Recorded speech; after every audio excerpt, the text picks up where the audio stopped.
Muy bien, vamos a iniciar como lo hacemos siempre con nuestra sesión de meditación.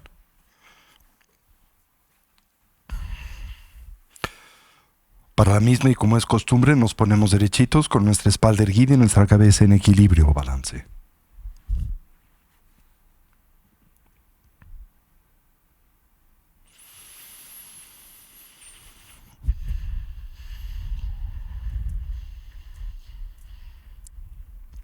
Iniciemos con la yoga de las 9 respiraciones. Recordemos la importancia de la misma para equilibrar nuestros vientos o energías vitales, así también como las diferentes esencias de las cuales depende nuestra vida, nuestra atención y la cognición en términos generales.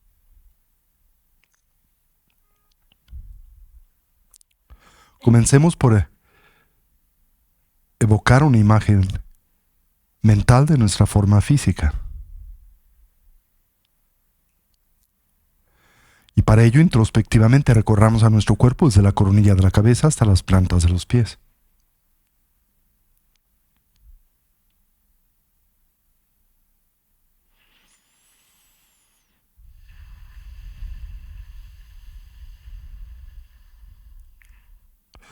Imaginemos cómo ésta se transforma en una silueta luminosa y translúcida ausente de sustancialidad,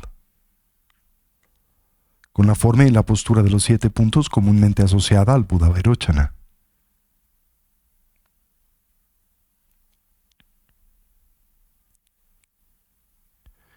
En nuestro medio surge el eje primario del sistema de energía sutil, constituido por el canal central, el Avaduti, así como los 2 canales adyacentes, el masculino Rasana y el femenino Lalana. Al primero le concebimos como una espiga luminosa de color azul profundo, no más gruesa que el dedo meñique de la mano. Recordamos parte, esto es, inicia su travesía desde ese punto conocido como la apertura de Brahma, comúnmente localizado 8 dedos por detrás de la línea original del cabello, donde el mismo se abre y extiende como un embudo cono o como la punta de un mosquetón. Baja ligeramente por enfrente a la columna vertebral, paralelamente a la misma, culminando en ese punto 4 dedos por debajo del ombligo, donde el mismo se cierra y redondea como la punta de un bastón. Los 2 canales adyacentes parten de las fosas nasales. Se extienden y suben hasta la coronilla de la cabeza, donde se encorvan como el cuello de un bastón, bajando paralelamente al canal central con el que se conectan en ese punto 4 dedos por debajo del ombligo. El canal masculino de color blanco y el femenino de color rojo. Para los hombres, el primero a la derecha del canal central y en la posición inversa, correspondiente a la fisiología sutil de las mujeres. Con ello en mente nos abocamos a la yoga de las 9 respiraciones, acompañándole de la respiración del ánfora o de la vasija. Para la misma, a inhalar intentamos saturar la totalidad de nuestra capacidad pulmonar. Procedemos con la yoga de la retención de la respiración, volteando la atención sobre de sí misma. Intentamos reconocer y descansar en el estado y en la condición natural de la mente, que naturalmente emerge de este ejercicio o de esta actividad. Exhalamos con fuerza y repetimos el proceso 3 veces. Así lo hacemos para el canal masculino, trabajando con la energía de color blanco, el femenino, la energía del color rojo y el central, la energía de color azul. Para este último procedemos con la yoga de la gran vasija, el Bumpachen, en la que inhalamos simultáneamente por ambas fosas nasales, retenemos la respiración, giramos el estómago 7 veces en el sentido de las manecillas del reloj y 7 veces en el sentido contrario. Mezclamos a los vientos kármicos con los vientos de sabiduría en el canal central, Exhalamos con fuerza y repetimos el proceso 3 veces. Presionamos con la yema del pulgar la primera falange del dedo anular. Le abrazamos en el gesto conocido como el puño adamantino. Y con los dedos índices ligeramente extendidos presionamos o bloqueamos las fosas nasales correspondiente a la mecánica propia de la yoga de las 9 respiraciones. Y así llevemos a cabo este ejercicio.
Transitemos ahora a la práctica de la estabilidad de la atención. Para la misma, cualquier idea, sensación o estímulo que en nosotros surja, lo observamos y liberamos. Consciente y lúcidamente intentamos dejarla pasar sin elaborar sobre de la misma. Con suavidad y naturalidad volvemos la atención o recolección sobre el flujo natural de la respiración. Simultáneamente atendemos a la esfera de las sensaciones táctiles, en especial aquellas naturalmente asociadas a la respiración, comenzando por la relajación. Para ello recorremos introspectivamente a nuestro cuerpo desde la coronilla de la cabeza hasta las plantas de los pies. Y ahí donde hallemos o identifiquemos cualquier elemento o rastro de ansiedad o tensión, lo relajamos. Mantenemos a la recolección o presencia mental firmemente asida sobre el objeto de concentración, el respirar, mientras cultivamos una actitud de atención introspectiva, dirigida hacia la emergencia de los diferentes obstáculos que sabemos dificultan, obstruyen y se obnubilan a la práctica, sobre los que aplicamos sus respectivos antídotos. Como muestra de experimentar extrema ideación o excitación, nos concentramos en la exhalación. Lo hacemos en la sensación gradual de tranquilidad y relajación que le acompaña. Y de ser presas de la lasitud, del hundimiento mental, el sopor o el sueño, nos concentramos en la inhalación, en la viveza y alerta, en la claridad mental que ésta propicia. Así orientamos a nuestra mente y cuerpo hacia su estado natural, del todo relajado, libre de tensión, estable y quieto, dotado de claridad y alerta de una actitud de vigilancia. Mientras atendemos a la respiración sin aferramiento o constricción y simultáneamente sin distracción. A su vez establezcamos una transición entre la agitación o el cansancio de la tarde-noche y el estado mental de atención y concentración necesario para el cultivo de las 3 sabidurías. La del escuchar, que nos conduce a la transformación conceptual. La del análisis y la investigación, que nos permite fortalecer a la experiencia directa. y la de la meditación que nos conduce a la plenitud de su integración. Con esta instrucción presente en silencio y por unos minutos, dediquémonos a fortalecer esta dimensión y aspecto de la práctica. Sí, toda la atención sobre el respirar.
Fortalezcamos la estabilidad, por la que comprendemos ese estado y condición mental profundamente imbuido de la continua presencia de la atención.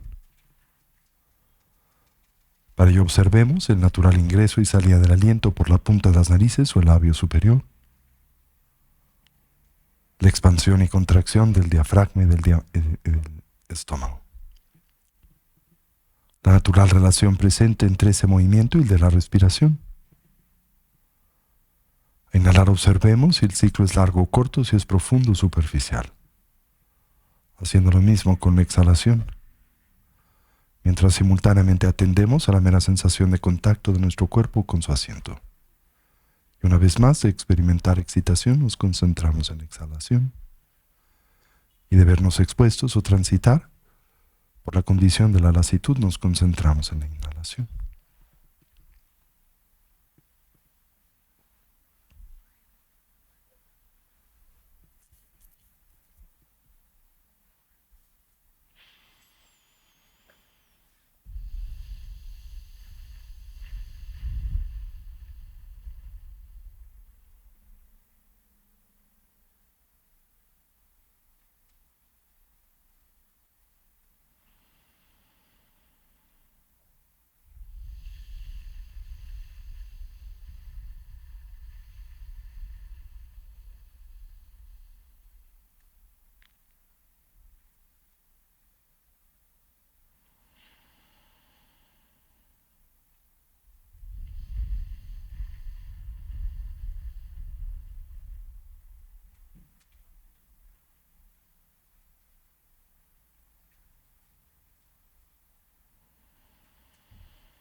Nuevamente acentuemos a la viveza, alerta y claridad de la atención.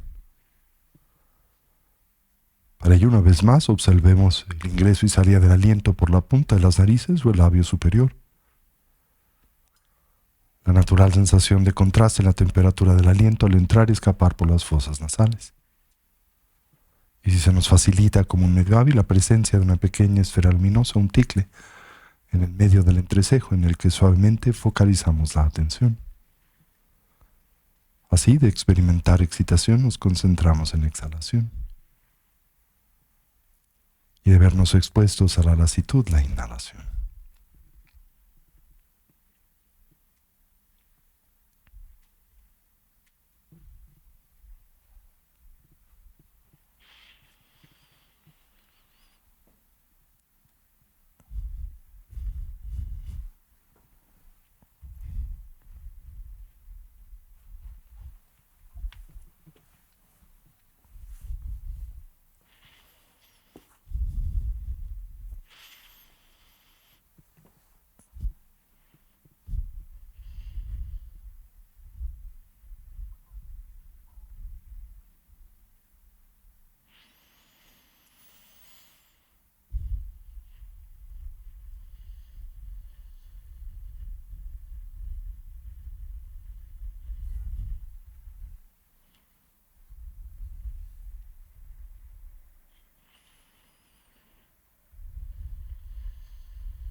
Y ahora gradual y suavemente transitemos hacia la meditación discursiva.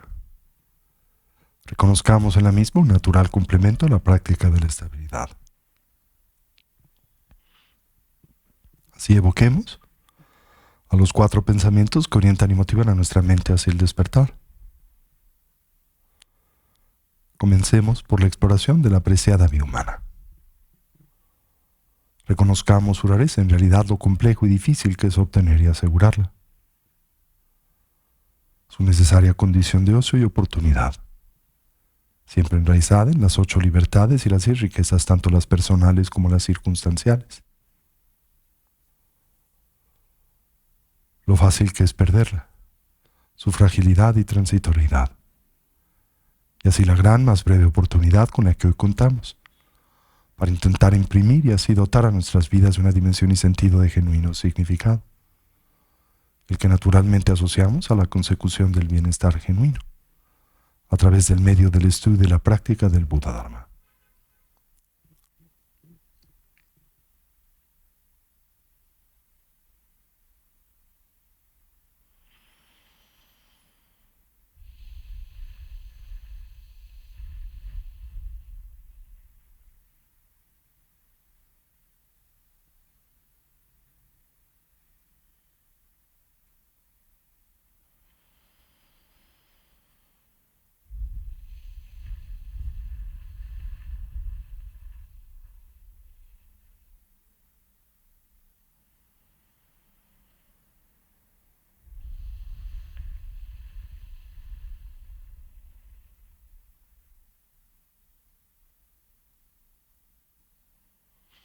Atendamos a la muerte y la impermanencia.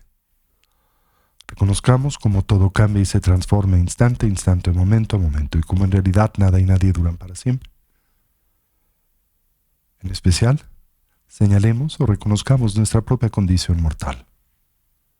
Y como la única variable del todo certera y segura en la vida es la de nuestra propia mortandad, En realidad desconocemos el cómo y el cuándo es que la misma acontezca podría ser hoy. Con base en ello, intentemos pensar o reflexionar en torno a lo que debiese ser genuinamente importante, prioritario, significativo en nuestras vidas. Aquello que pueda brindar o aportarnos bienestar, paz y felicidad duradera. Contrastemos a la misma con su impostor, el mero placer hedónico, el sensorialmente condicionado, siempre y por definición temporal y relativo. Así, por lo que concierne a nuestra meta ulterior, finalmente inconsecuente. Lo que nos pueda preparar para la muerte siempre cercana, inminente e inesperada, tan solo el adiestramiento mental. Y lo que podamos llevar con nosotros durante la compleja y difícil transición, la del morir. La eterna continuidad de la mente o conciencia y con ella sus diversas impresiones, hábitos y tendencias. Determinémonos a reconocer aquellos negativos y corregirlos, y los positivos fortaleciéndolos.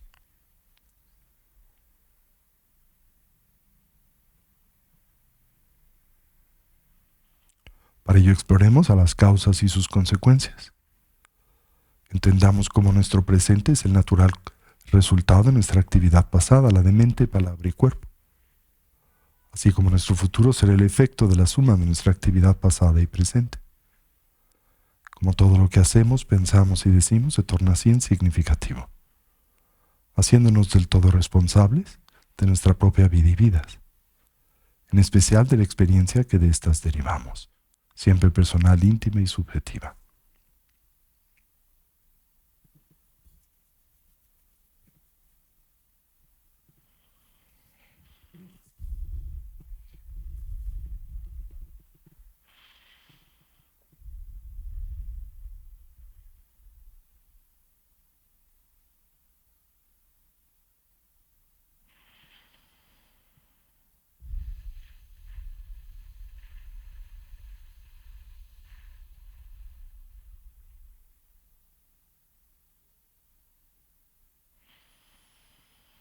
Finalmente comprendamos las limitaciones propias, aquellas endémicas al samsara, a la existencia cíclica, a la vida condicionada, entendiendo cómo en este todos los seres sufren, cómo experimentan y transitan por un sinnúmero de dificultades, conflictos y problemas, de la misma manera que nosotros.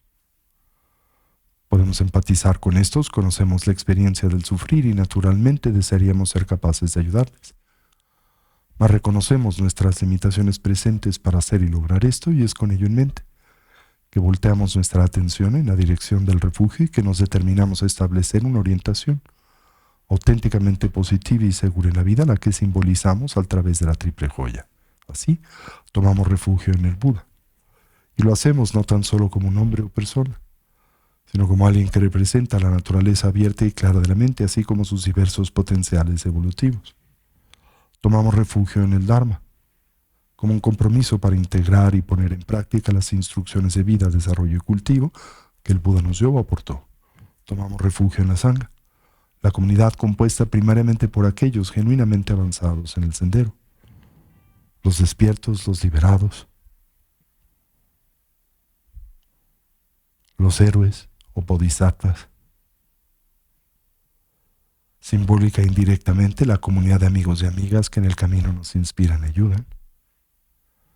Y a manera central la figura del Lama o el vínculo con el Dharma y el punto en donde estas cualidades coinciden, haciéndose a nosotros presentes, y así afirmamos: Lama-la Kyabsun Chio, Sanjela Kyabsun Chio, Chula Kyabsun Chio, Gendun-la Kyabsun Chio, Lama-la Kyabsun Chio, Sanjela Kyabsun Chio, Chula Kyabsun Chio, Gendun-la Kyabsun Chio. Transitemos a la yoga de la vacuidad. Para este, imaginemos cómo todo lo que nos rodea gradualmente se diluye o desvanece en el vacío. Comencemos por este espacio y lugar. Así también nuestra ciudad, país, continente y planeta.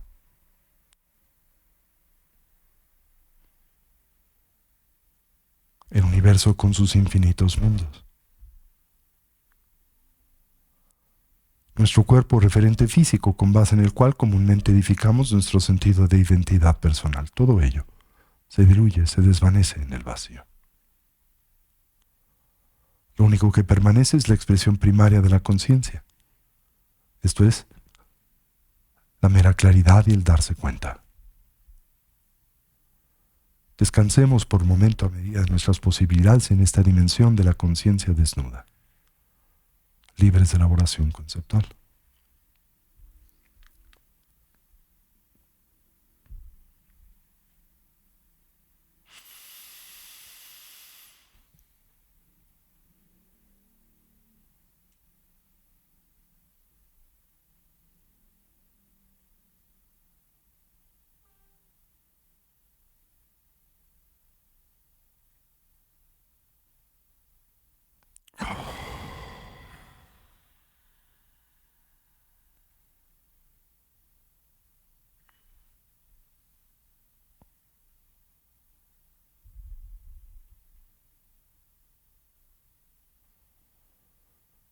Y ahora transitemos a la práctica de unificación con el principio del despertar, Shakyamuni Buda. Imaginemos entonces cómo en la fase de creación o generación, frente a nosotros, a la altura de nuestro entrecejo y a 1,5 metros surgen 8 leones de nieve. Dispuestos en un cuadrángulo, recordamos, representan la valentía, el arrojo y la osadía, que en el sendero y camino espiritual son indispensables.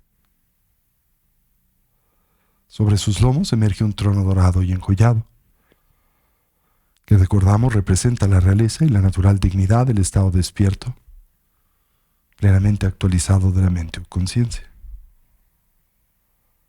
Sobre el mismo aparece una flor de loto blanca y luminosa de 8 pétalos abierta que simboliza nuestra naturaleza búdica, sobre la que se corporiza un disco lunar y solar en forma de cojines, que a su vez representan la red de cualidades positivas y la sabiduría profunda, esto es, las dos acumulaciones.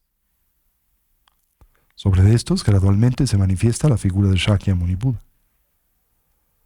Le imaginamos translúcido y luminoso, presente mas simultáneamente ausente de sustancialidad. Así entonces la síntesis entre la presencia y vacuidad.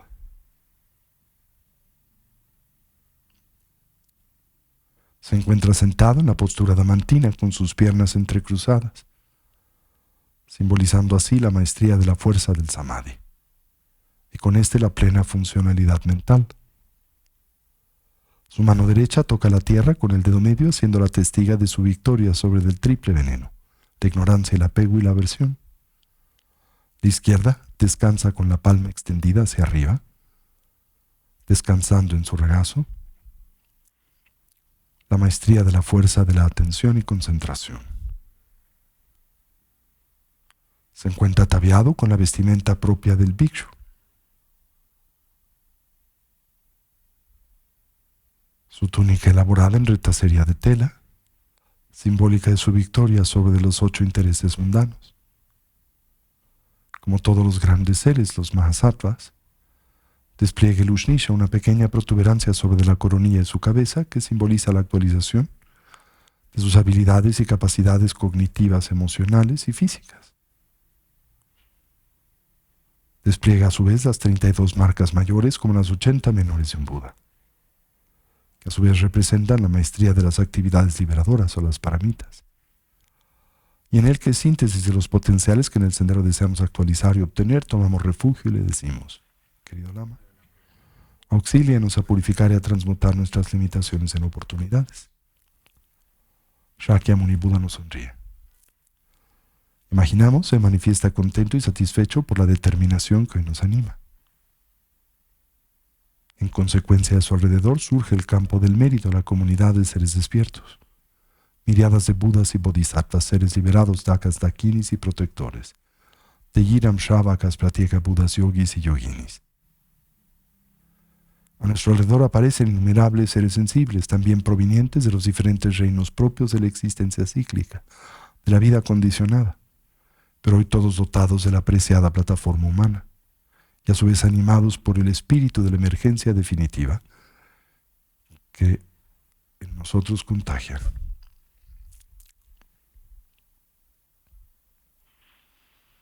Del corazón de Shakyamuni Buda se irradia un intenso haz de luz blanca. Se extiende hacia todos los seres, mundos y dimensiones. Y al arribar al campo del mérito, en este propicia una honda y profunda transformación. Budas y bodhisattvas ya aparecen dotados de la auténtica presencia de Shakyamuni Buda, de sus cualidades y habilidades. De Budas y bodhisattvas se irradian haces de luz y claridad a todas las direcciones, los que a su vez descienden sobre de nosotros como una lluvia de bendiciones,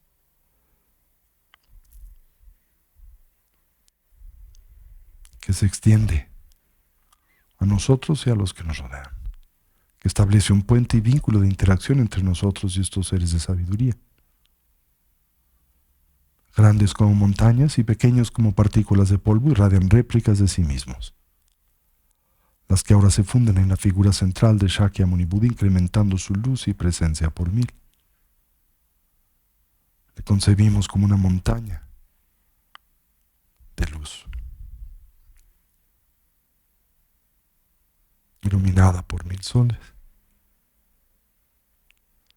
Y así recibimos los 4 empoderamientos. De la frente y coronilla de la cabeza de Shakyamuni Buda surgió un halo de luminosidad de color blanco radiante, el cual simboliza o representa la energía de la transformación física del cuerpo adamantino de todos los Budas. Gira velozmente en el sentido de las manecillas del reloj y en su centro aparece la sílaba de vibración primaria.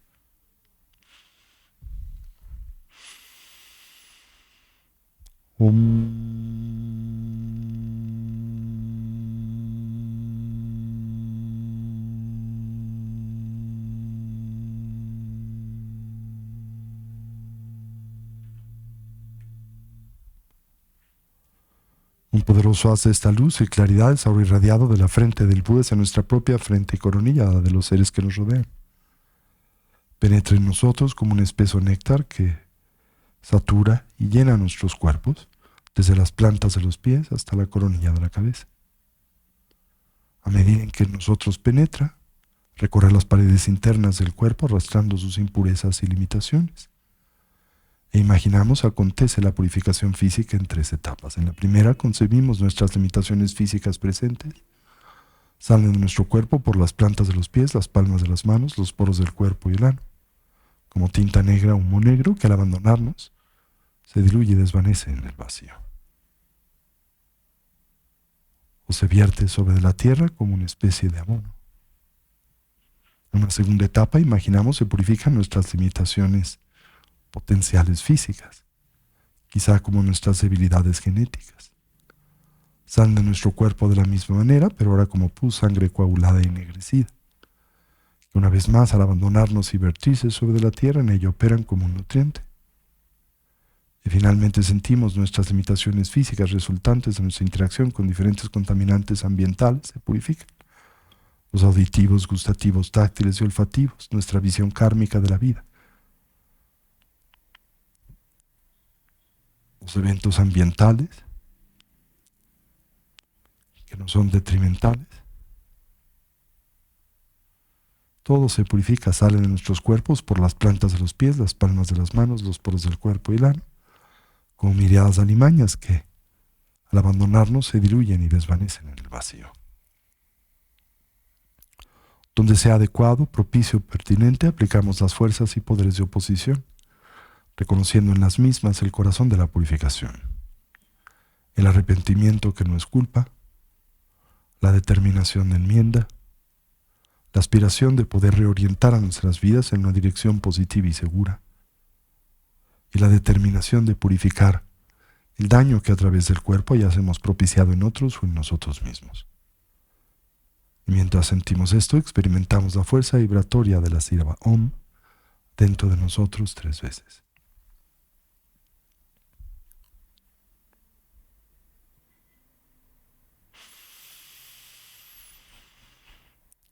Om.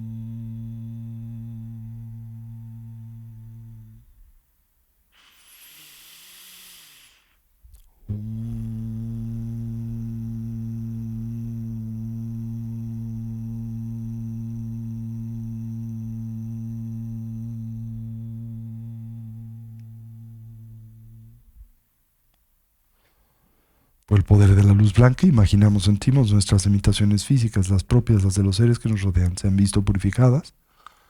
Y ahora como nuestros cuerpos irradian esta luz y claridad a todas las direcciones en cuya sensación, descansamos por un momento en un estado y condición libre de elaboración.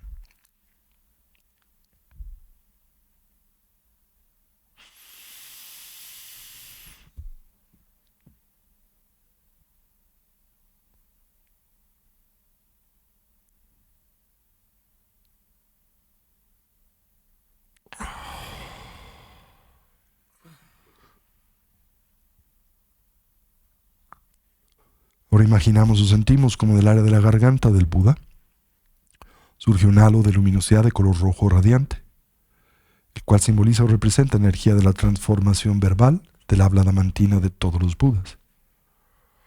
Gira velozmente en el sentido de las manecillas del reloj y en su centro aparece la sílaba y vibración primaria.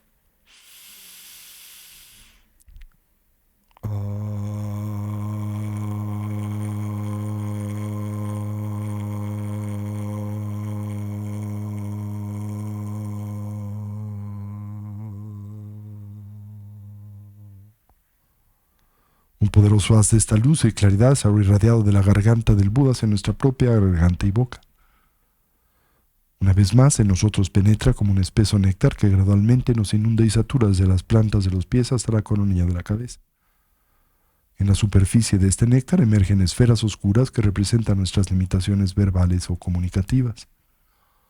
Toda tendencia hacia el uso de un lenguaje que divide y daña, que habitualmente se muestra irreflexivo, que tiende a distorsionar y exagerar la realidad, en especial cuando nos vemos movidos por fines autocentrados y egoístas. Al arribar al área de la cabeza se derrama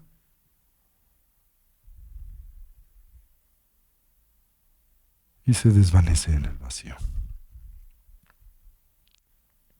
Donde sea pertinente, una vez más, aplicamos las fuerzas y poderes de oposición.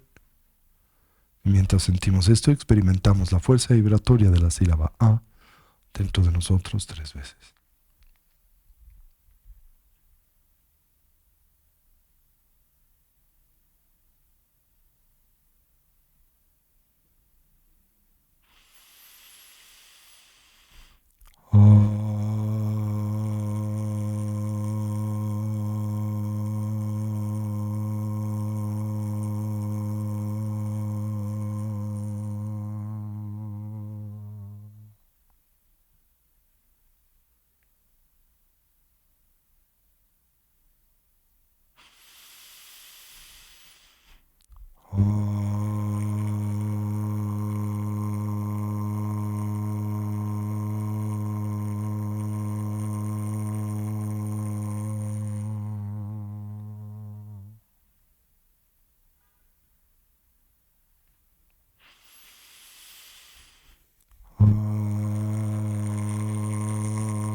Por el poder de la luz roja, imaginamos, sentimos nuestras limitaciones verbales y comunicativas, las propias, las de los seres que nos rodean, se han visto purificadas y ahora como nuestro cuerpo irradia esta luz y claridad a todas las direcciones, en cuya sensación, una vez más, descansamos por un momento, un estado y condición libre de elaboración.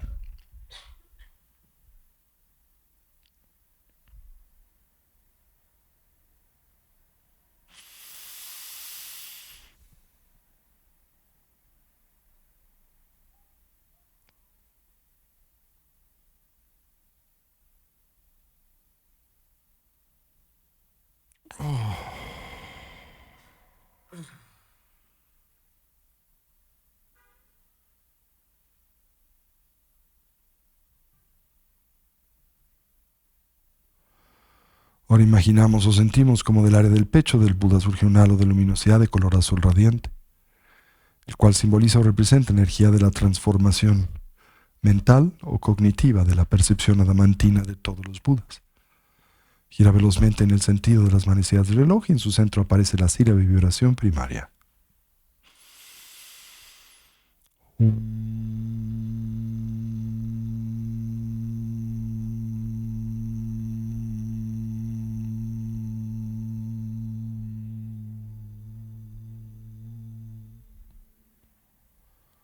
Un poderoso haz de esta luz y claridad es ahora irradiado del pecho del Buda hacia nuestro propio pecho, el de los seres que nos rodean. Penetra en nosotros y disipa nuestras impurezas mentales y emocionales. Toda forma y expresión de ignorancia, aferramiento, apego y aversión, pero en especial la cognición dualista y su natural consecuencia, la reificación. Una vez más, y donde sea pertinente, intentamos aplicar las fuerzas y poderes de oposición. Y mientras sentimos esto, experimentamos la fuerza vibratoria de la sílaba Hum dentro de nosotros 3 veces.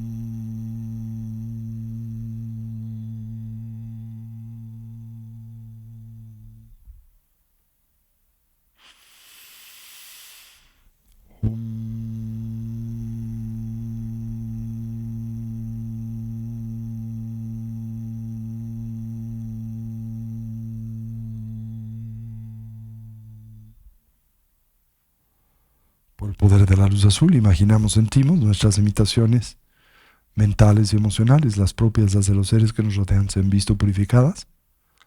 Y ahora como nuestros cuerpos irradian esta luz y claridad a todas las direcciones, en cuya sensación descansamos por un momento en un estado y condición libre de elaboración.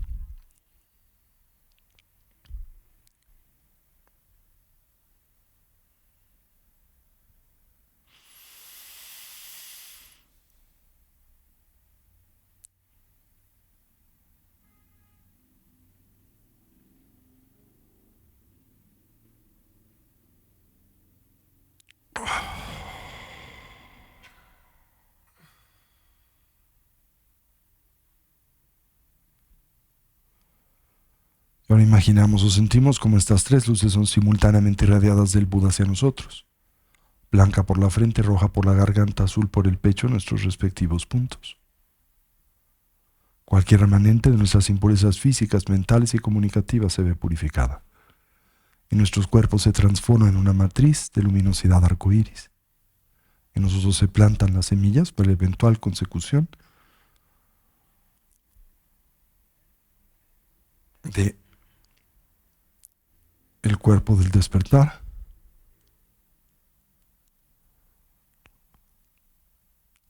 Y sus diferentes aspectos. Y mientras sentimos esto, experimentamos la fuerza vibratoria de estas 3 sílabas dentro de nosotros 3 veces.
De estas tres luces, imaginamos, sentimos, cualquier remanente de nuestras impurezas físicas, mentales y comunicativas se ve purificada.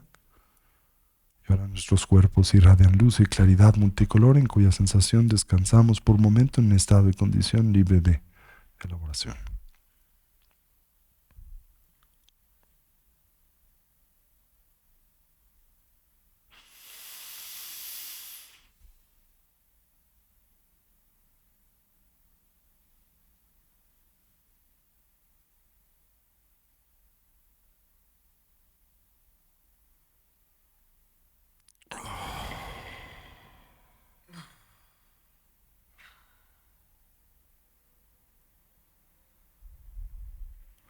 Contemplando al Buda le decimos, querido Lama, auxílianos a purificar y a transmutar nuestras limitaciones en oportunidades. Shakyamuni Buda nos sonríe y afirma, queridos hijos e hijas de la buena familia del Mahayana, les aseguro que a través de esta práctica, en efecto, sus limitaciones, las propias, las de los seres que les rodean, se ven purificadas.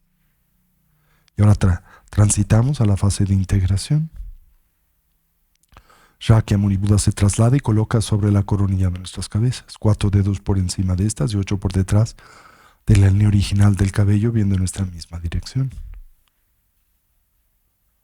Budas y bodhisattvas se disuelven en luz y claridad.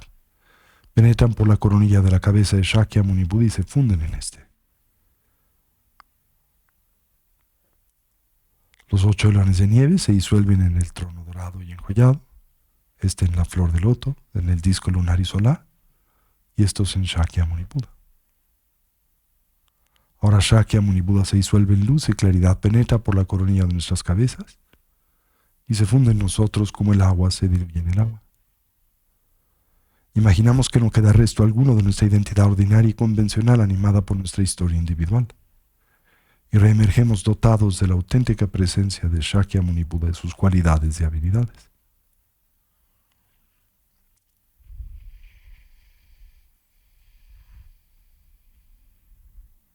El universo reaparece, pero lo hace como un Budaverso, como un entorno exaltado en donde todos los seres son Budas, los sonidos mantras, y donde todo es perfecto, radiante y luminoso, y mientras sentimos esto, experimentamos la fuerza vibratoria del mantra de Shakyamuni Buda 108 veces. Tayata Om Muni Muni Mahamuni Soha. Tayata Om Muni Muni Mahamuni Soha. Tayata Om Muni Muni Mahamuni Soha. Tayata Om Muni Muni Mahamuni Soha.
Tayata Om Muni Muni Mahamuni Soha.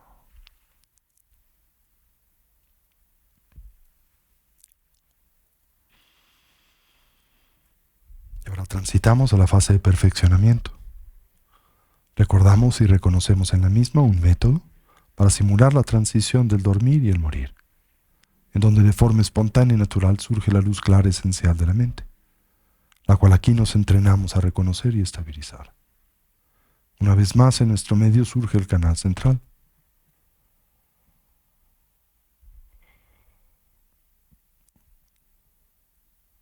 En el medio del mismo, ahora Shakyamuni Buda reaparece. Le imaginamos luminoso y presente con sus ojos bien cerrados, lo cual emulamos. Vientos sutiles, primarios y secundarios, las gotas neurales o energías vitales, emprenden su travesía a la gota indestructible. Y en el momento en que ahí arriban, al escuchar el palmear de las manos, esta se fisura y libera la luz clara esencial de la mente. Shakyamuni Buda abre sus ojos, le imitamos y descansamos en esta experiencia y sensación por un momento en un estado y condición libre de elaboración. Canal central, Shakyamuni Buda en el medio del mismo, ojos bien cerrados. Vientos sutiles, gotas neurales al corazón.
Y así terminamos por dedicar el mérito.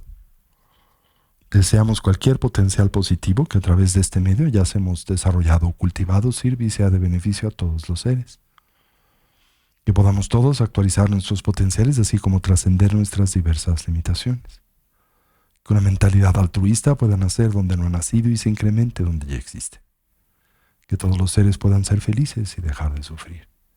Y que pronto todos podamos actualizar la conciencia omnisciente de un Buda, no solo en nuestro propio beneficio, sino en el de aquel de los que nos rodean. Así es, así es, así es. Que va de ñutuda lama sanje jujune ruwa jajamalo padi sala kupasho. Sancho sancho rinpoche ma pana chechuchi kepa nyampa me payan. Kung ne kung du bawasho. Om ahum bajaguru pema siri hum. Tayata muni muni mahamuni soha. Om ahum. Y así incorporamos y traemos este espacio y lugar de nueva vez nuestra atención.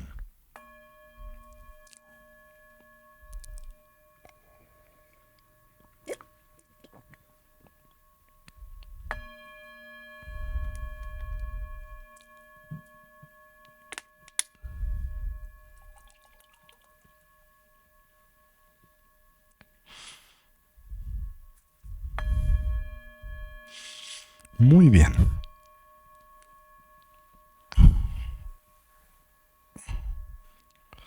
Pues después de este interludio en el que tuvieron la oportunidad de recibir enseñanzas por parte de, muchas gracias, por parte de Andrés Montaño y me parece de Dani Labra, ahora vamos a volver a el tópico que habíamos dejado hace algunas semanas, los 4 fundamentos o las 4 aplicaciones de la atención, específicamente la última de las mismas, la aplicación de la atención sobre los fenómenos. ¿Se acuerdan?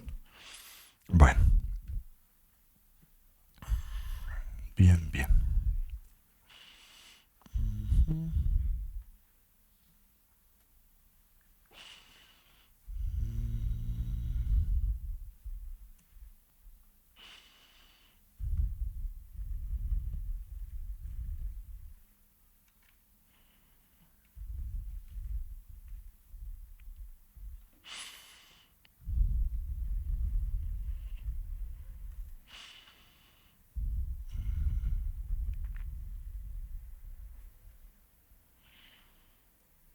Bien,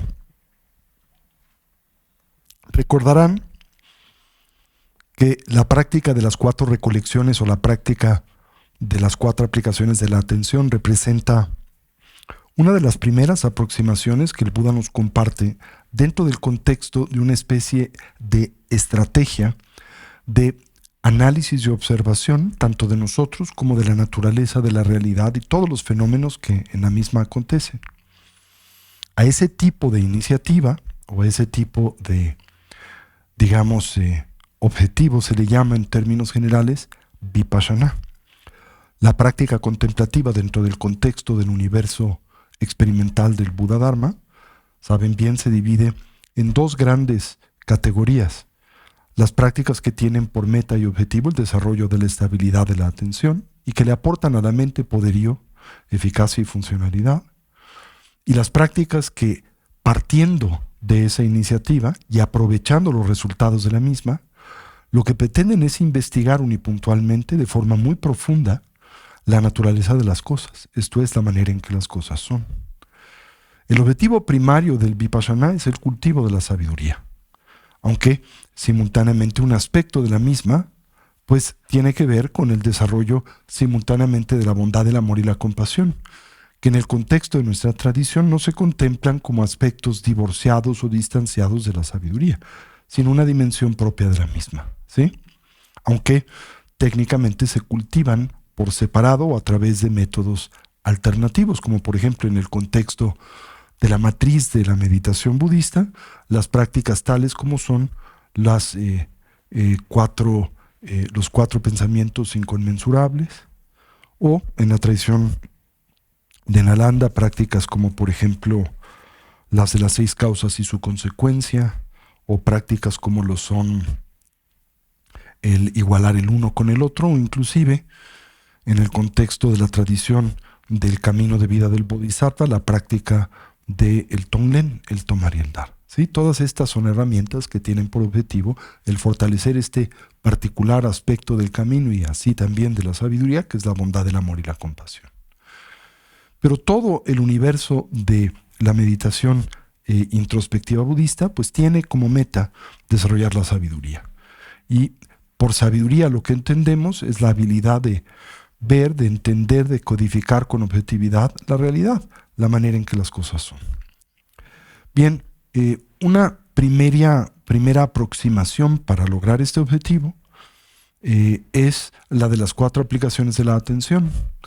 La aplicación de la atención primero sobre el cuerpo, después la aplicación de la atención sobre las sensaciones y sentimientos, después la aplicación de la atención sobre los fenómenos mentales y finalmente la aplicación de la atención literalmente sobre lo que llamamos dharmas. ¿Sí? Esto es, la cuarta y última de las 4 aplicaciones de la atención es aquella que se orienta a la comprensión y el entendimiento de todos los dharmas. En este contexto, lo que llamamos dharma se refiere literalmente a la totalidad de los fenómenos, de la realidad en su extensión entera. Por lo tanto, trátase de un tópico y un tema muy amplio, muy complejo, pero que al mismo tiempo enfatiza, como lo veremos, ciertos tópicos primarios de la filosofía budista, como por ejemplo lo son las 4 nobles verdades, la cadena de los 12 eslabones del surgimiento dependiente, lo que llamamos ayatanas o las bases sensoriales y así subsecuentemente. ¿Sí? Bien. Ahora, la idea es progresar naturalmente de los fenómenos más extensos o más burdos a los fenómenos más sutiles. ¿Ok? De lo que es en un principio fácil a lo que es un poco más complejo poco a poco. Pero como punto de partida esta noche, abordemos el tópico de los fenómenos en general. Recordarán que dentro del contexto del cultivo y el desarrollo de la sabiduría, primero lo que pretendemos es investigar la naturaleza de nuestro cuerpo, el referente a través del cual comúnmente nosotros edificamos nuestro sentido de identidad personal. En la práctica de la aplicación de la atención sobre el cuerpo, lo que obtenemos es un entendimiento experimental de la condición dinámica y compuesta del mismo, ¿sí? Y a través de ese medio lo que se busca es que dejemos de proyectar sobre el mismo ese sentido de identidad unitaria.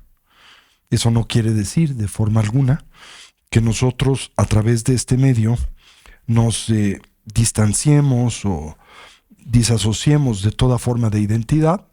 De hecho, desde la perspectiva de la filosofía contemplativa budista, esta sería una posición extrema y por lo tanto inadecuada, sino lo que se busca es que entendamos más bien qué sentido de identidad es aquel con el que en efecto contamos, ¿no? Descubriendo y entendiendo que nuestra genuina identidad, como todo fenómeno, es dinámica, es compuesta y es temporal, ¿sí? Ahora, evidentemente, ese descubrimiento no es tan complejo desde una perspectiva conceptual, pero es muy complejo hacerlo presente desde una perspectiva experimental e intuitiva. Y esa es una de las razones por las que abordamos este tópico de exploración y entendimiento desde una perspectiva contemplativa, ¿sí? Esta es la razón por la que no se contempla suficiente el explorar este tópico, por ejemplo, desde una perspectiva meramente conceptual. ¿Por qué? Porque ese entendimiento conceptual, por importante que es, siempre permanece en una dimensión relativamente superficial.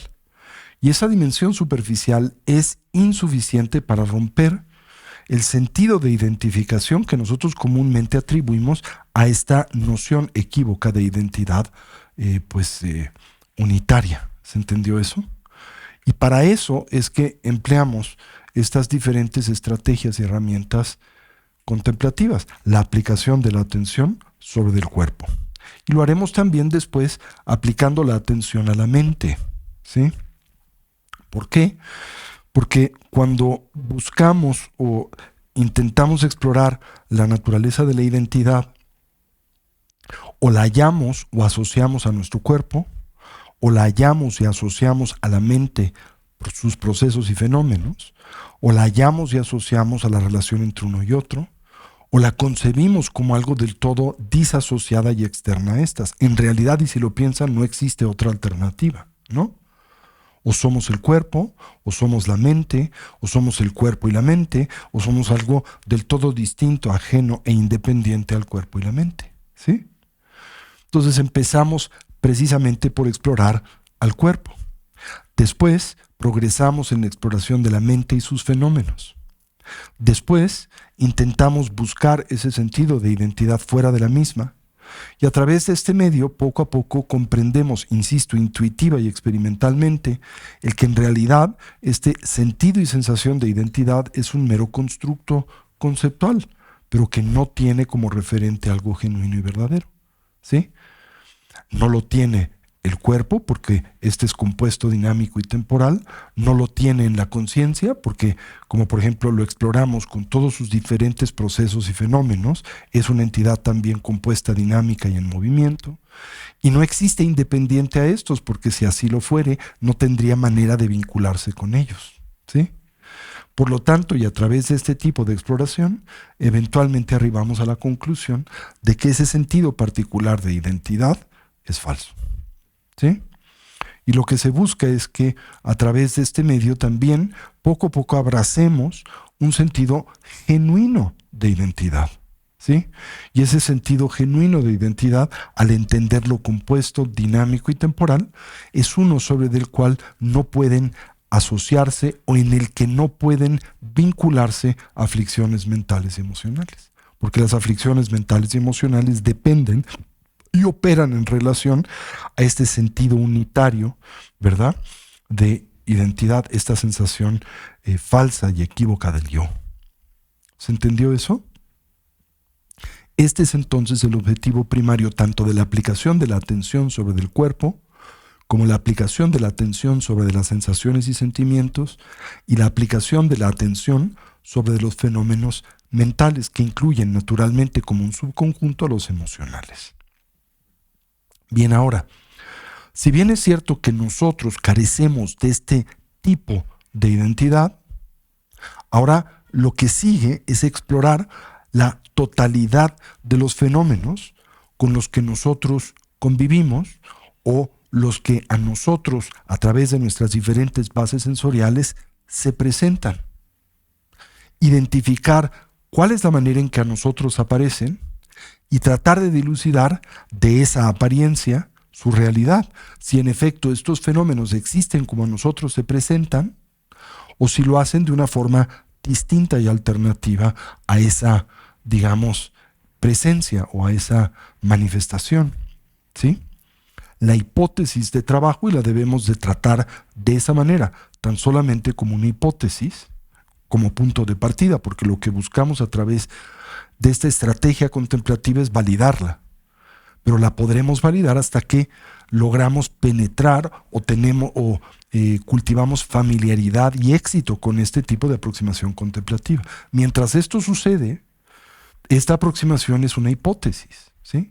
Comenzamos simplemente con la hipótesis de explorar si en efecto los fenómenos existen como a nosotros aparecen. Y lo hacemos bajo el punto de vista centrado precisamente en el señalamiento del Buda de que no lo hacen, de que no existen como a nosotros aparecen. Pero no lo tomamos como un elemento de fe, no lo abrazamos dogmáticamente, sino es una indicación simplemente para poder continuar con ese tipo de investigación. ¿Se entiende eso? Bien, ahora, ¿cuáles son los fenómenos que a nosotros aparecen? Pues son como punto de partida los fenómenos visuales, colores y formas. Lo son simultáneamente los fenómenos auditivos, sonidos y ruidos. Lo son, a su vez, los fenómenos táctiles. Lo son los fenómenos olfativos. Lo son los fenómenos gustativos. Esto es, todo aquello que se hace presente a los diferentes campos de la experiencia sensorial. ¿Cómo es que estos fenómenos a nosotros se presentan? ¿Cómo aparecen? Bueno, si lo piensan, lo hacen como si estuvieran dotados de realidad objetiva, ¿no es cierto? ¿Qué quiere decir eso? Parece que esos fenómenos existen como a nosotros se presentan desde su propio lado, por sí mismos, independientes, esto es, del todo disasociados, no afectados por la propia percepción y los condicionamientos que le acompañan a esta, ¿no es cierto? Por ejemplo, cuando tú percibes un color, tienes la sensación de que ese color existe tal y como a ti se presenta por sí mismo desde su propio lado, independiente, por ejemplo, a el tipo de estructura sensorial física visual que empleas para la percepción de ese tipo de vibración, ¿no? Lo haces pensando o certero de que ese fenómeno existe como a ti aparece, independiente a tu condicionamiento. Por ejemplo, en tu caso, o en el caso de nosotros, nuestra particular visión kármica de la vida, que es humana, ¿sí? Entonces tienes la idea y la sensación, por ejemplo, de que el rojo es genuinamente rojo, que el azul es genuinamente azul, que el negro es genuinamente negro, y que estos existen objetivamente por sí mismos, independiente a tu estructura perceptual y cognitiva. Ahora, ¿qué nos dicen las ciencias, por ejemplo, físicas? ¿Qué nos dice la física acerca del color? Lo que nos dice, o un elemento fundamental de sus descubrimientos contemporáneos, es que el color, los colores como tal, no existen. Porque el color simplemente es una manera en que el cerebro humano organiza ese tipo de ancho de banda de la percepción visual, ¿sí? Para empezar, no es un fenómeno universal, no todos los animales perciben los colores de la misma manera. Dos, inclusive los seres humanos, todos percibimos un color de formas ligeramente distintas.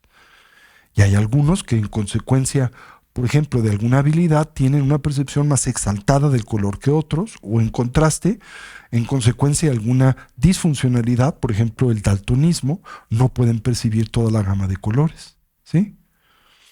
Entonces, el color como tal no existe afuera del perceptor.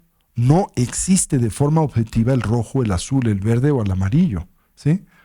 Estas solo son simplemente maneras en que nuestro cerebro, que es humano, ¿verdad?, decodifica ese tipo de vibración o energía, ¿verdad?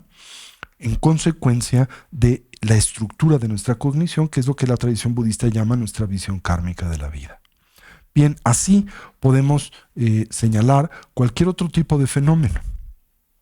Podemos establecer este señalamiento de los fenómenos auditivos, táctiles, olfativos, etcétera, ¿no? Tomemos el ejemplo de un fenómeno olfativo, ¿sí? Por ejemplo, cuando hueles algo que te parece nauseabundo, ¿cómo aparece eso que hueles? Parece tener realidad objetiva, parece existir por sí mismo desde su propio lado, independiente de la cognición que del mismo tienes, como nauseabundo, como desagradable, como negativo.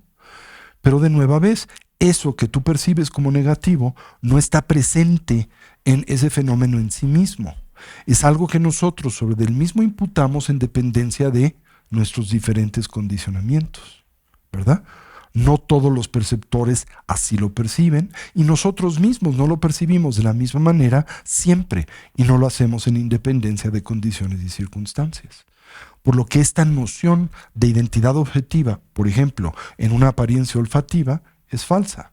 Eso no quiere decir que dicha apariencia olfativa no exista del todo.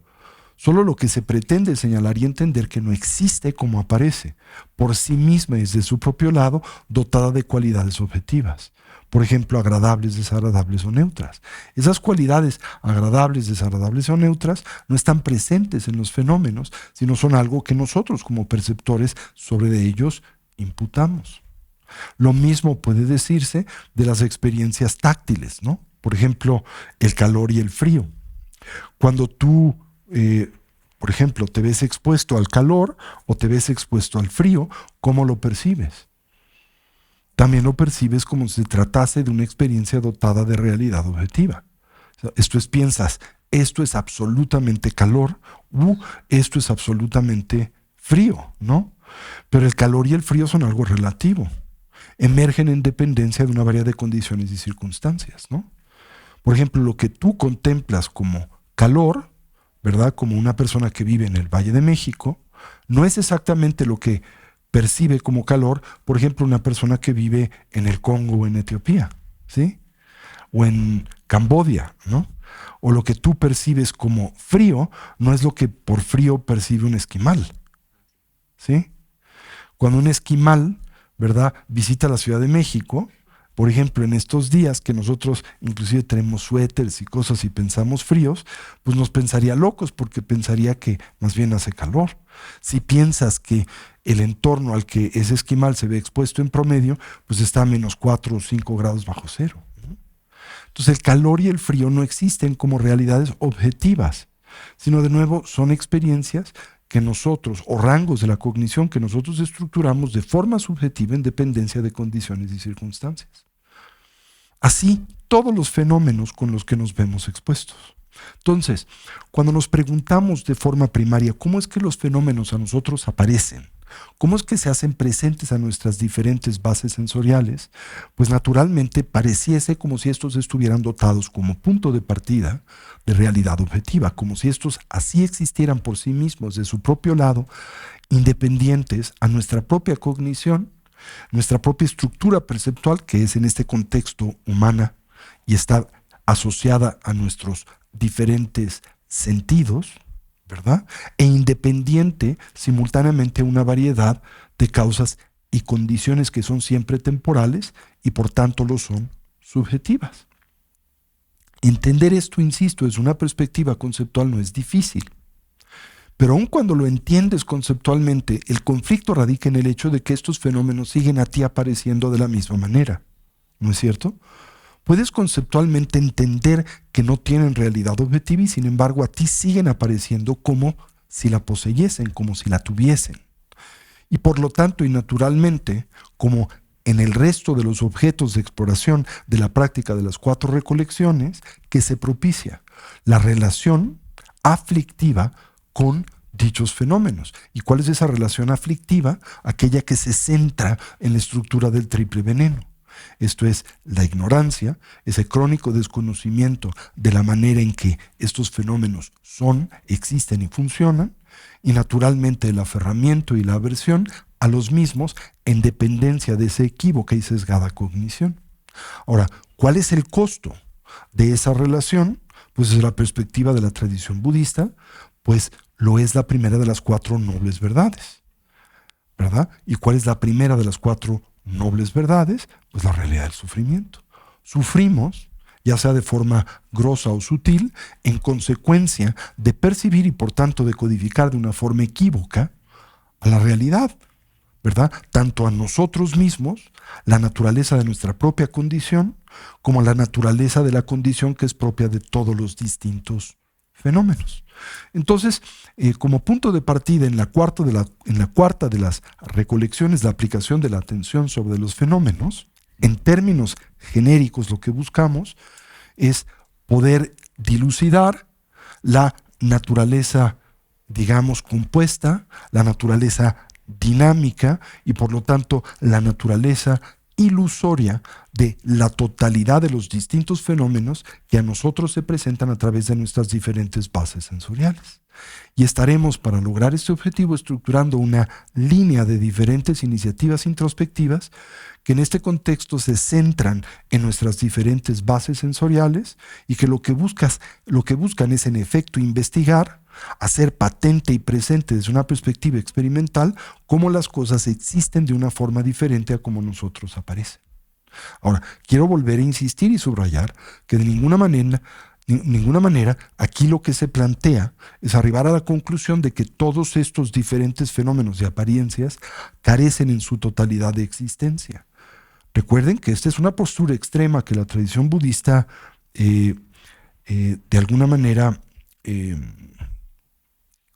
¿cómo podríamos decir?, denuncia equívoca y la describe con la concepción o el término del nihilismo.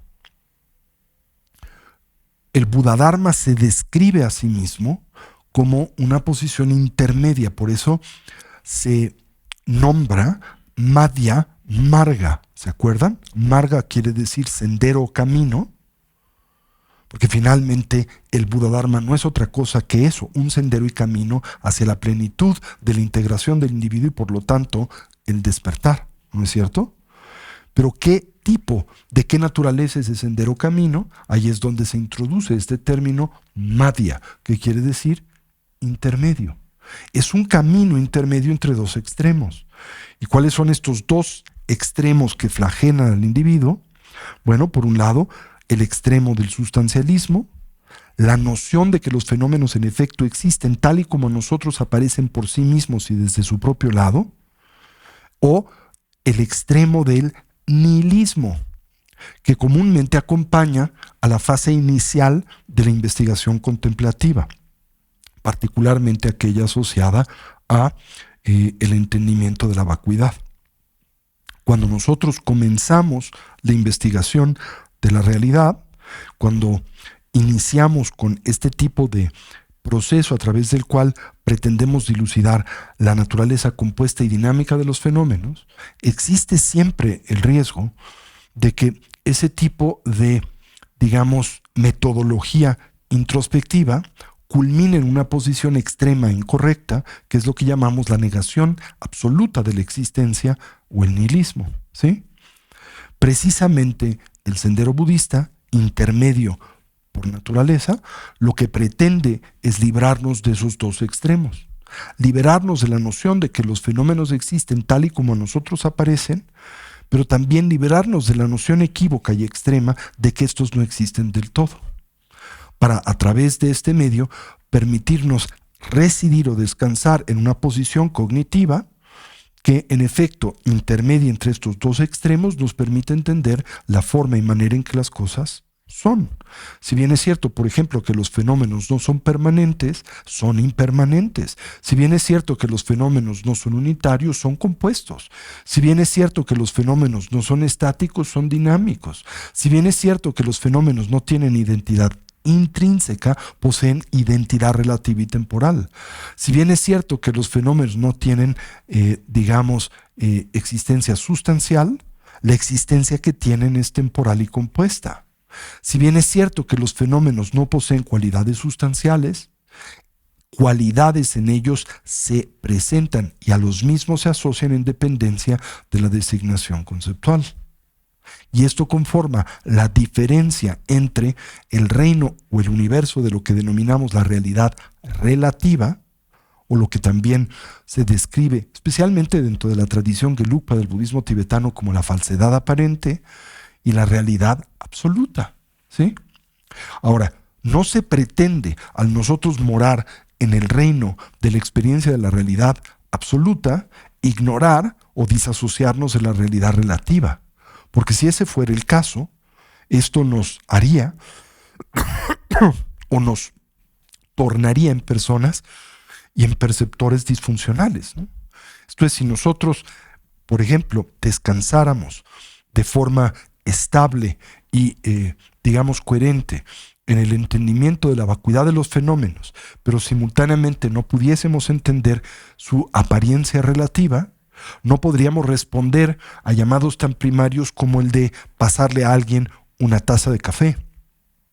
No podríamos utilizar ágil y correctamente el lenguaje, y no podríamos interactuar en comunidad y a través de, ¿verdad?, estructuras culturales los unos con los otros. Esto es, nos transformaríamos en individuos absoluto y completamente disfuncionales en términos relativos. ¿Se entiende eso? Y por eso se dice que lo que nosotros buscamos es, si bien un entendimiento ulterior de la realidad, lo hacemos también a través del entendimiento de la forma en que esta ordinaria y subjetivamente a nosotros y a los otros perceptores aparece. La cualidad de la cognición de un Buda es esa. Un Buda simultáneamente percibe la realidad objetiva, esto es, ulterior, como simultáneamente lo hace con la realidad relativa o subjetiva. Esto es, un Buda tanto percibe la manera en que las cosas ordinariamente a nosotros aparecen, como simultáneamente percibe la forma en que genuinamente existen. Cuando, por ejemplo, un arhat mora en un trance de absorción meditativa centrada en el cultivo de la sabiduría, puede entender la manera en que las cosas son, pero no puede entender cómo aparecen, no simultáneamente, ¿sí? Nosotros entendemos la manera en que los fenómenos aparecen, pero no entendemos cómo realmente existen, ¿sí? Pero un Buda, y esa es su cualidad cognitiva, el resultado precisamente del tipo de adiestramiento al que se sujeta, en un solo momento cognitivo, no en sucesión, sino en un solo momento cognitivo, puede simultáneamente percibir la realidad ulterior y la realidad relativa. Y esto hace de un Buda o de un ser despierto un ser absoluto y profundamente funcional. ¿Se entendió esa idea? Muy bien, ahora,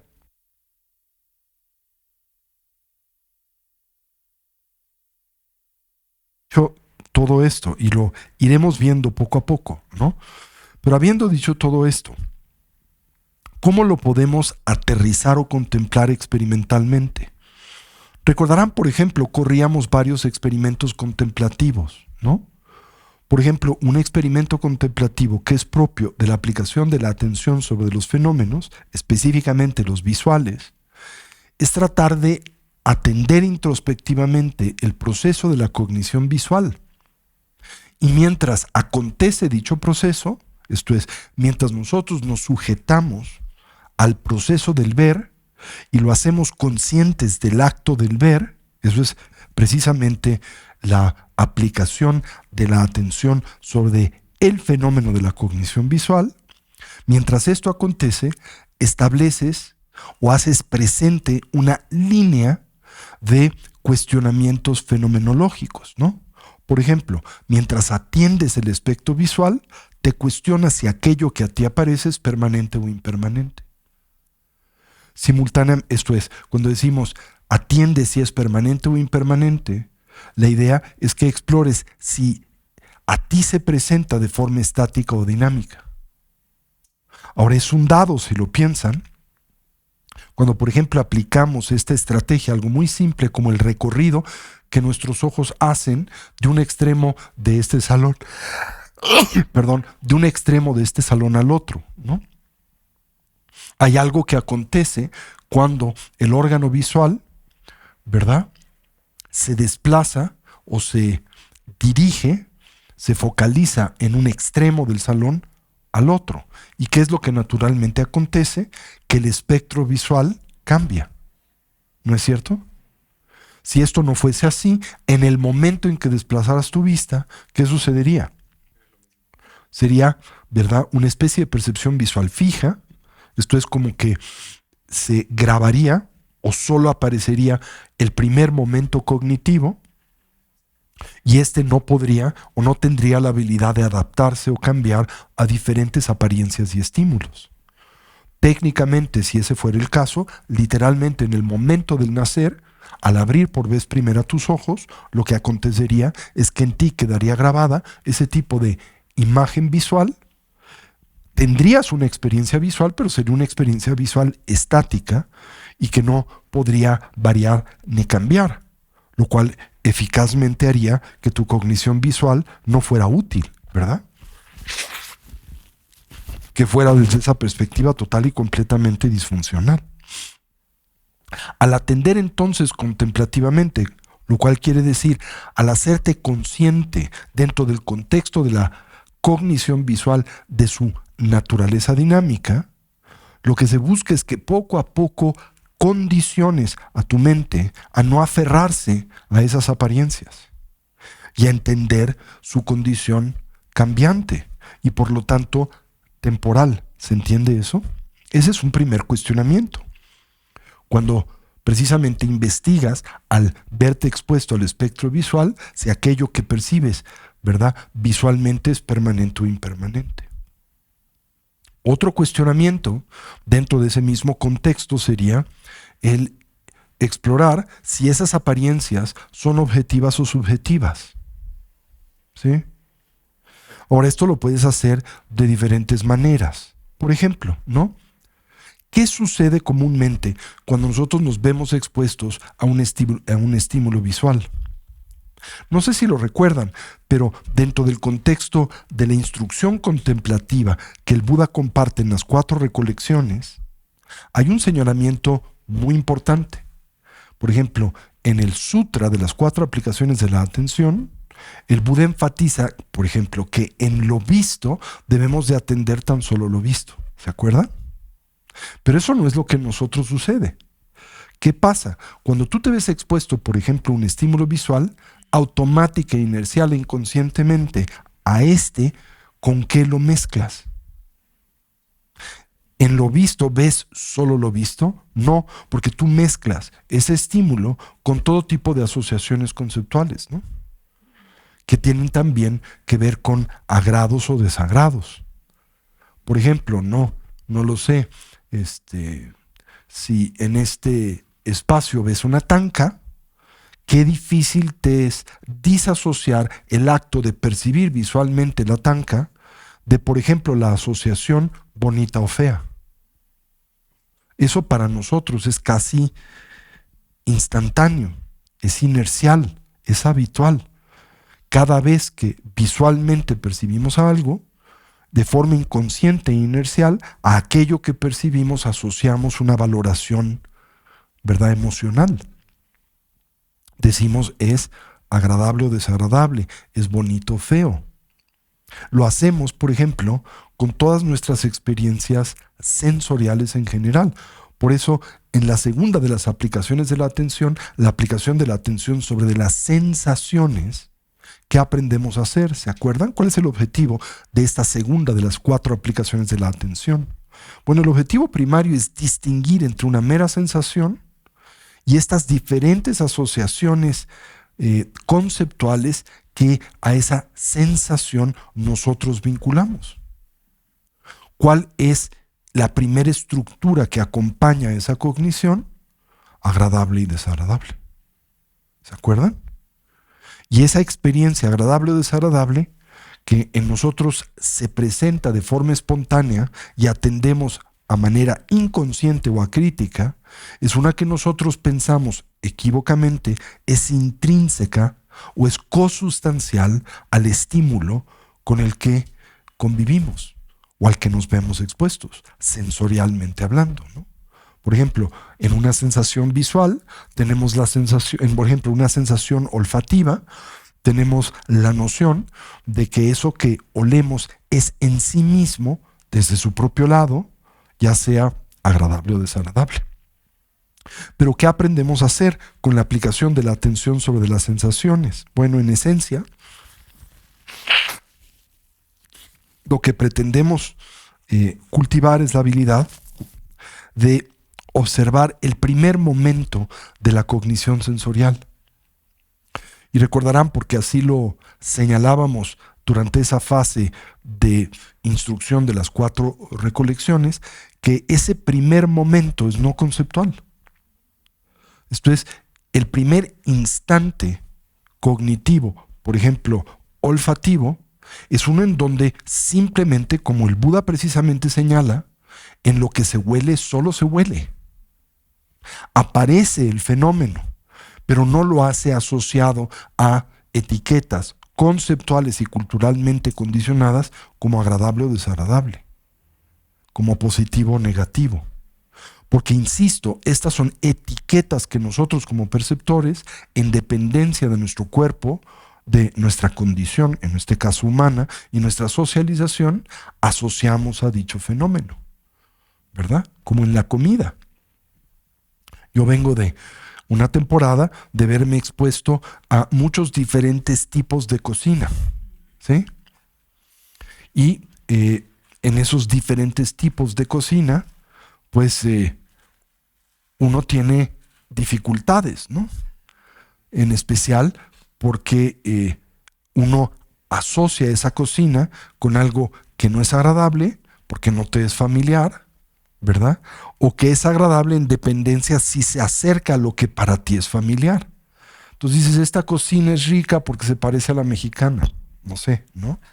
O esta cocina no es rica porque es totalmente diferente, no lo piensas así, a aquello a lo que estoy acostumbrado, sino simplemente qué le atribuyes a ese plato.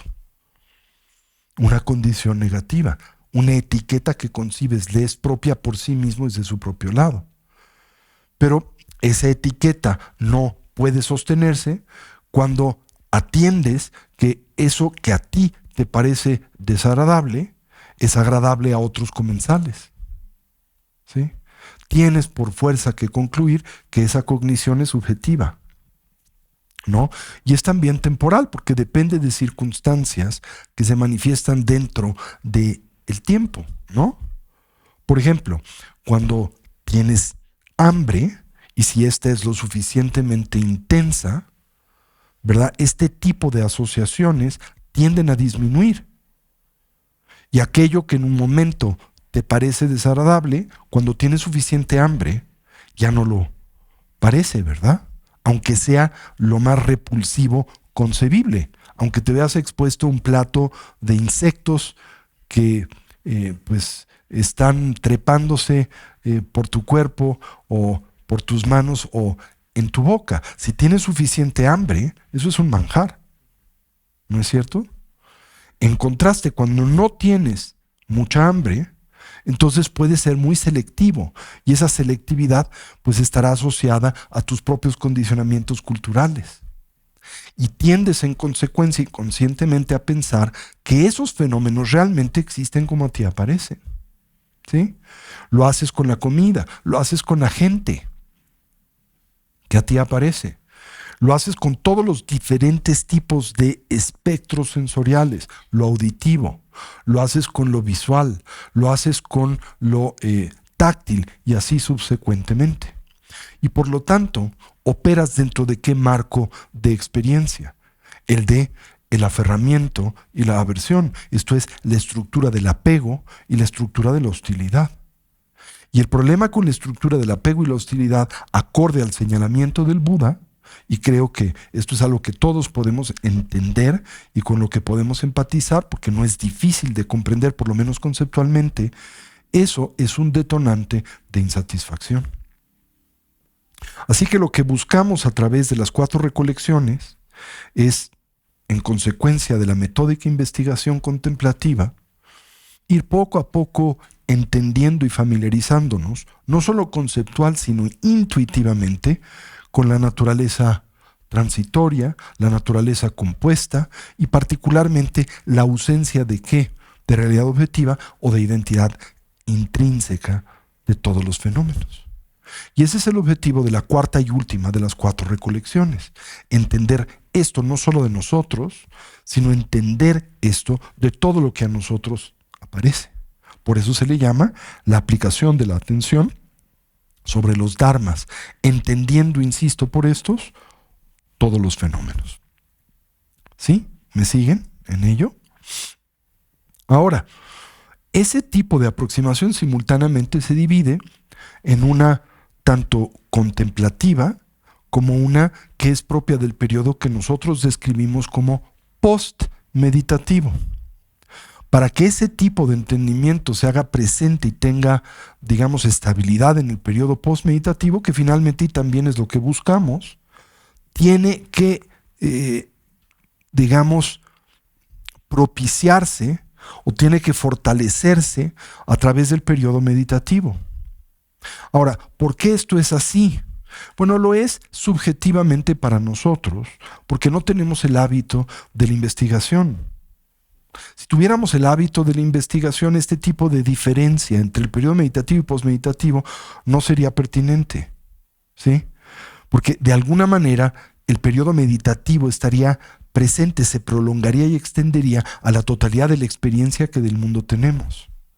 Pero en nuestro caso hay una especie de división entre la manera en que atendemos a las cosas dentro del contexto del laboratorio contemplativo y la manera que las atendemos después, cuando, digamos, salimos de o nos distanciamos del periodo contemplativo. Eso es lo que llamamos el periodo postmeditativo, ¿sí? Aquí, entonces, en el entrenamiento formal del Vipassana budista, lo que se busca es, dentro del laboratorio contemplativo, lograr un muy profundo entendimiento conceptual e intuitivo, en este caso de todos los fenómenos, de la manera en que estos existen en contraste a cómo aparecen, para que poco a poquito, y recuerden que la definición clásica budista de la meditación es familiaridad o cultivar, para que a través de cultivar ese entendimiento, para que a través de fortalecer esa familiaridad, al transitar al periodo postmeditativo, lo hagamos en conciencia de lo que hemos descubierto en el periodo meditativo. ¿Sí? En un inicio, ese entendimiento es solo conceptual. ¿Sí? Ahora, eso no quiere decir que ese entendimiento en inicio conceptual no sea útil. Aún ese entendimiento conceptual es profundamente transformador. Pero es cuando ese entendimiento ya no es solo conceptual, sino es intuitivo. Cuando el individuo realmente entiende la naturaleza ilusoria de las apariencias. O, como comúnmente se dice dentro del contexto de la presentación que de este tópico hace Nagarjuna, como habrán estado estudiando estas semanas con Andrés Montano, ¿verdad? Cuando pretende hacernos entender la vacuidad de los fenómenos, se dice también desde una perspectiva empírica o experimental, una forma fácil de tratar de integrar ese entendimiento, atender a los fenómenos como sueños.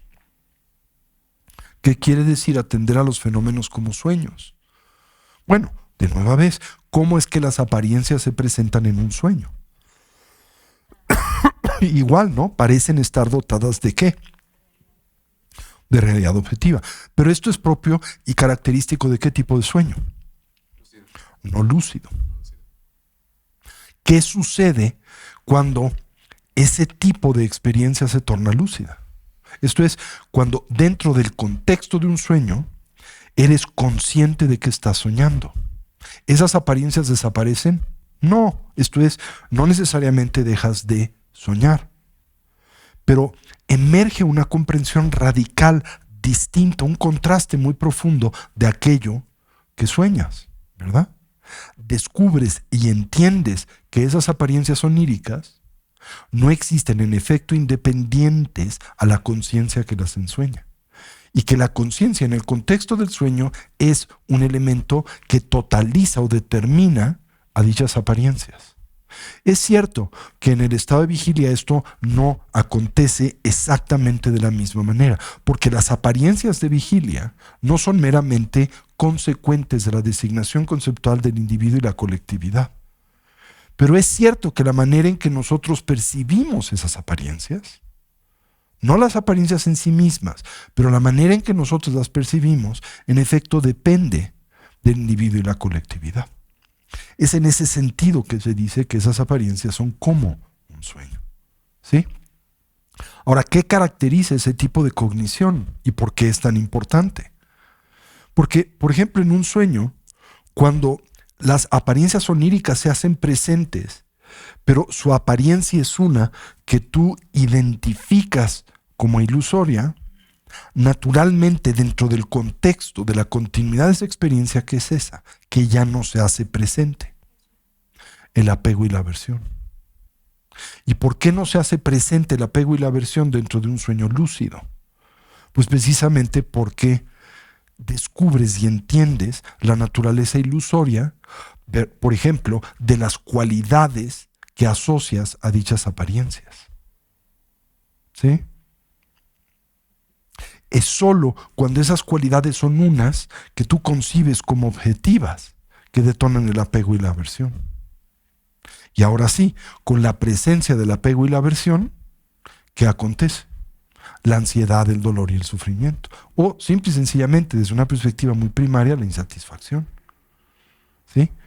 Entonces, si lo piensan y desde esta perspectiva, ¿cuál es el objetivo central y ulterior de la totalidad de estas diferentes estrategias de exploración contemplativa? ¿Para qué sirven? ¿Para qué se usan? Todas tienen una meta muy primaria en común. Lo que buscan es dotarnos de bienestar genuino. ¿Sí? Lo que buscan es distanciarnos de las condiciones que en nosotros detonan el dolor, el sufrimiento y la insatisfacción. Así que si en un inicio todas estas diferentes iniciativas aparecen exóticas, aparecen complejas, difíciles, tengan en cuenta esto es, nunca olviden cuál es su objetivo, porque el objetivo final de todas estas diferentes herramientas contemplativas es ayudarnos a entender las cosas como son y a través de ese medio trascender la ilusión que en nosotros propicia y detona el dolor, el sufrimiento y la insatisfacción. Ahora, desgraciadamente y para la mayoría de nosotros, esto no acontece instantáneamente o de sopetón. Puede hacerlo. Hay personas en donde así acontece. Pero en la mayoría de nosotros esto es un proceso que toma tiempo, ¿sí?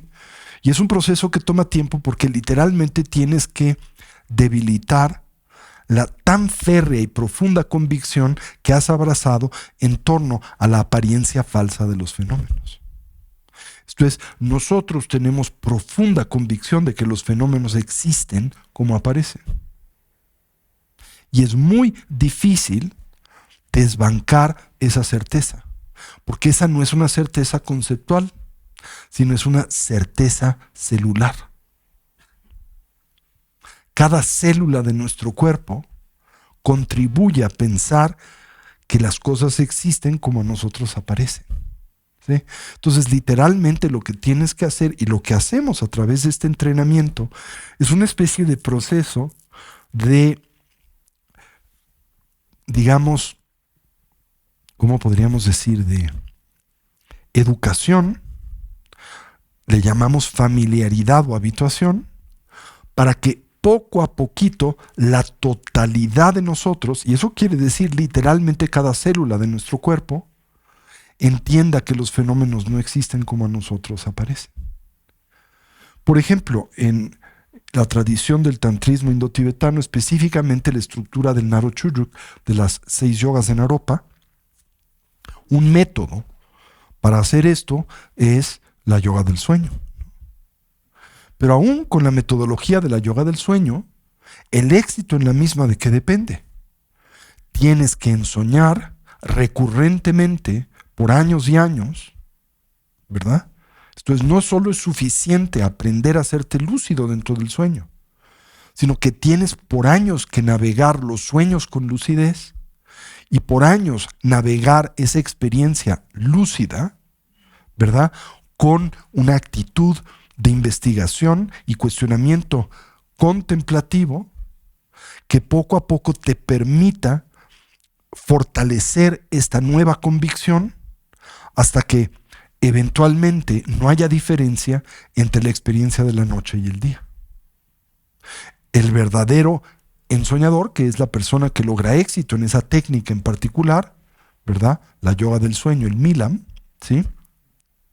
Es aquel o aquella que ya no encuentra diferencia entre la experiencia que se tiene en la noche y la experiencia que se tiene en el día. Esto es, para alguien así, los sueños de la noche son igualmente ilusorios que los sueños del día. Y ese es el momento en donde una persona puede, por ejemplo, a través de esa vía en particular, manifestar y desarrollar abhiññas o habilidades paranormales. ¿Sí? Por ejemplo, ¿de qué depende la posibilidad de volar? Depende de erradicar la convicción celular de la realidad objetiva de la gravedad. ¿Sí? Te tienes que literalmente descondicionar de concebir a la gravedad como un elemento totalizante. ¿O de qué depende el que tú puedas, por ejemplo, pasar la mano a través de un objeto sólido? Pues depende de generar la absoluta convicción celular de que ese objeto no existe sólidamente, entendiendo por sólido lo que nosotros entendemos de forma ordinaria. Y cuando esa convicción es lo suficientemente profunda, de tal manera que no queda duda en ninguna dimensión de tu ser, puedes pasar a través de las paredes. Como ejemplo, ¿no? En una de las grandes universidades monásticas del Tíbet precomunista, ahora restablecida en el exilio en India, la Universidad de Drepung, que fue en su momento uno de los grandes, si no es que el más grande monasterio del mundo, ¿sí? Drepung, como todas las grandes universidades monásticas del Tíbet, tenía varios colegios, ¿sí? Uno de los colegios de Drepung se llamaba Gomang, ¿sí?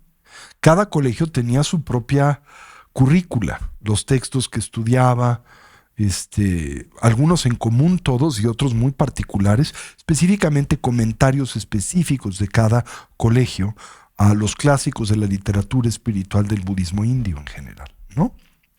Pero bueno, uno de estos colegios en Drepung se llamaba Gomang, se llama Gomang, ¿sí? Gomang quiere decir, Go quiere decir puerta, y Man es ¿cómo se llama? La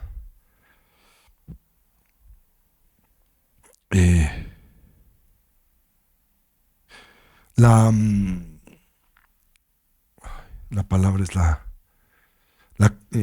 se me va, la constricción, la síntesis del término Mangpo, ¿sí? Y Mangpo en tibetano quiere decir muchas. Entonces, Gomang quiere decir muchas puertas. ¿Saben por qué a ese colegio se le llamaba así? ¿Por qué le pusieron el nombre de Gomang? Por dos razones. La primera es la evidente, porque en el mismo se estudiaban métodos que simbolizaban el cultivo de muchas puertas a la realidad. ¿Ok? Esa es una muy simple interpretación del término. Pero hay una más profunda. Se decía que cuando una persona se graduaba con éxito de ese programa, que tomaba 30 años o 35 años en completar, podía hacerlo pasando a través de las paredes. De tal manera que todas las paredes eran puertas. Así entonces, Gomang, muchas puertas. ¿Sí? Ahora, ¿esto era cierto o no? No, realmente no. Esto es, los académicos de Gomang, al terminar ese proceso, no pasaban a través de las paredes. Todavía necesitaban de un entrenamiento adicional. La mayoría de estos tenían que hacer retiro por muchos años, ¿verdad? En donde precisamente lo que se buscaba es que pudieran hacer propio, pudieran digerir lo que habían aprendido hasta hacerlo intuitivo y experimental, ¿sí? Pero es cierto que una vez que esto se logra, esas habilidades paranormales se hacen presentes. Ahora, el objetivo de actualizar esas habilidades paranormales no es el que pensamos. Desde la perspectiva de la tradición budista, esas habilidades paranormales no son útiles en sí mismas, sino son una mera consecuencia de ese entendimiento que nos permite dilucidar las cosas como son. Y que ulteriormente lo que pretende es liberarnos de las cadenas que limitan nuestra experiencia, ¿sí? Y que al mismo tiempo nos dotan de herramientas que nos permiten ser de más eficaz y más amplio auxilio y ayuda para los que nos rodean, ¿sí? Que es también uno de los objetivos centrales de este régimen de adiestramiento contemplativo. Así que en términos genéricos, este es el objetivo de la cuarta de las recolecciones, la aplicación de la atención sobre de los fenómenos, ¿no? Entender en términos generales que ninguna de las apariencias que nuestros sentidos se presentan tiene realidad objetiva, ¿sí? Ahora, esa es la presentación sucinta, primaria, genérica. Y ahora vamos a abordarla por partes, porque comprende muchos temas y muchos diferentes aspectos, ¿ok?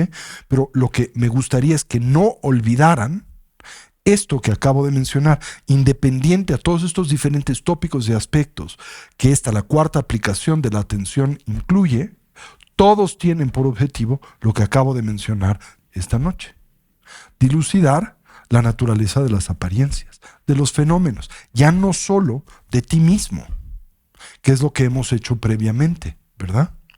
O un aspecto de lo que hemos previamente hecho, sino dilucidar de forma mucho más extensa y amplia la naturaleza de la realidad, ¿verdad? Entonces, bueno, en esto estaremos inmersos por unas semanas. Les recuerdo que tenemos ahora en puerta el penúltimo de nuestros retiros del año, del viernes 16 al domingo 18 de agosto, que va a ser, en este caso, un retiro de la práctica de Vajrasattva, de mente de diamante. Es una preparación, esta es una práctica central del Sendero del Diamante y una práctica fundacional en términos de la purificación del karma negativo que es o representa una iniciativa central en el camino al despertar, pero simultáneamente es una preparación para el retiro de fin de año del POA, ¿sí? Entonces esto va a ser del viernes 16 al domingo 18 de agosto en el centro de retiros de Buen Corazón en Valle de Bravo, ¿sí? También les comento, tenemos en puerta nuestro segundo y último curso introductorio del año, que es el portal de ingreso al programa formativo que ofrece Casa Tibet, nuestro curso básico en pos de la felicidad genuina. Y esto va a ser del sábado 24 al domingo 25 de agosto. Por si tienen o conocen a alguien que sientan pudiese del mismo beneficiarse o interesarse en que por favor le compartan la información, ¿sí? Tengan esto, por favor, en mente. En el mes de septiembre va a estar con nosotros Gerardo Abud, de visita en residencia, y va a dar también un ciclo de conferencias y actividades. Y en octubre va a estar con nosotros Marcia de Changwon. Bueno, estos son algunos de los programas que tenemos en puerta para este segundo semestre, pero importantemente el curso básico 24 y 25 y este retiro de Vajrasattva del 16 al 18 de agosto. Tenemos ya un buen tiempo que no tenemos un retiro, así que si tienen la oportunidad, pues aprovechenlo. Es una de las maneras, como lo hemos mencionado recurrentemente, en donde pues todo este universo de exploración y aprendizaje se actualice y se transforme en práctico y experimental. ¿Ok? Pues muchísimas gracias. Como siempre me da mucho gusto estar de vuelta después de una temporada de ausencia. Espero que hayan aprovechado los programas que dejamos para ustedes. Y bueno, pues el Dharma nunca se acaba. Es muy vasto y muy profundo. Terminemos como siempre dedicando el mérito y deseando que cualquier potencial positivo que a través de este medio hayamos desarrollado y cultivado, que sirva y sea de beneficio a todos los seres. Que podamos todos actualizar nuestros potenciales y así trascender nuestras diversas limitaciones. Que una mentalidad altruista pueda nacer donde no ha nacido y se incremente donde ya existe. Que todos los seres puedan ser felices, que puedan dejar de sufrir y que pronto todos podamos actualizar la conciencia omnisciente y compasiva de un Buda, no solo en nuestro propio beneficio, sino en particular en el de aquel de los que nos rodean. Así es. Así es. Así es.